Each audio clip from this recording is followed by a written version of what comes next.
নমস্কাৰ ৰাইজ সকলোকে মই নমস্কাৰ জনাব খুজিছোঁ যে আজি 5/3/2026 তাৰিখে মই ৰখি আছোঁ আপোনাৰ 4 মাইল স্থিত জীয়া ভৰলী নদী।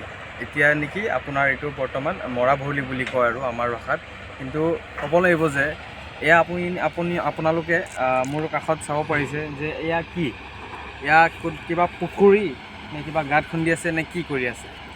এয়া হ'ল বিজেপি চৰকাৰৰ এখন ড্ৰিম প্ৰজেক্ট ক'ব গ'লে আমি বুজিব পাৰিম যে এইখন যি খান্দি আছে, আমাৰ এই হকলেণ্ড লাগি আছে, কাম চলি আছে, এইখন এখন চেনেল হ'বলৈ গৈ আছে আমাৰ জীয়া ভৰলী নদীৰ পৰা মৰা ভৰলী ব্ৰিজ হৈ কিনে পৰুৱা হৈ কিনে আপোনাৰ ব্ৰহ্মপুত্ৰ নদীত গৈ সংযুক্ত হ'ব। যিকি নেকি এই নদীটোৰ এই চেনেলটোৰ ভিতৰত 3টা চুইচ গেটৰ ব্যৱস্থা কৰা হৈছে। এটা আপোনাৰ জীয়া ভৰলীত মাজত হ'ব আৰু এখন হ'ব আপোনাৰ কি কয় পৰুৱা চাৰিআলি পাৰ হৈ, য'ত নেকি আমাৰ এই চেনেলটোৰ দুয়ো কাষে আপোনাৰ ব্লক ইটাৰ ৰাস্তা হ'ব, লগতে জিঅ' বেগৰ ফেঞ্চিং দিয়া হ'ব।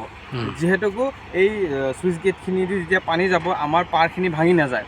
এতিয়া চাওক, এইখিনি আমাৰ ড্ৰিম প্ৰজেক্ট বুলি এইকাৰণে কৈছোঁ যাতে আমাৰ অঞ্চলখিনি ভৱিষ্যতত এই বানপানীৰ কবলৰ পৰা বাচি থাকে। সেইকাৰণে এই পদক্ষেপ আমাৰ বিজেপি চৰকাৰে গ্ৰহণ কৰিছে, যাৰ কাৰণে মই অশেষ ধন্যবাদ জনাইছোঁ আমাৰ হিমন্ত বিশ্ব শৰ্মা ডাঙৰীয়াক যে এইখিনি কাম আমাৰ অঞ্চলত আগবঢ়াই আনিছে।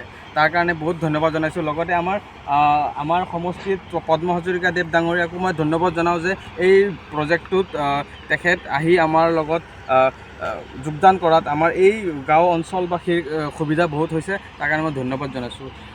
অৱশেষত এইখনেই ক'ম যে আপোনালোকে আহি চাব পাৰে যে কিমান তীব্ৰ গতিত ইয়াত কাম চলি আছে আৰু আমি ইয়াৰ পৰা কিমান লাভান্বিত হ'ম। চ' এইখিনিয়ে ক'ম ৰাইজ, ধন্যবাদ। জয় অসম, বিজেপি চৰকাৰ জিন্দাবাদ।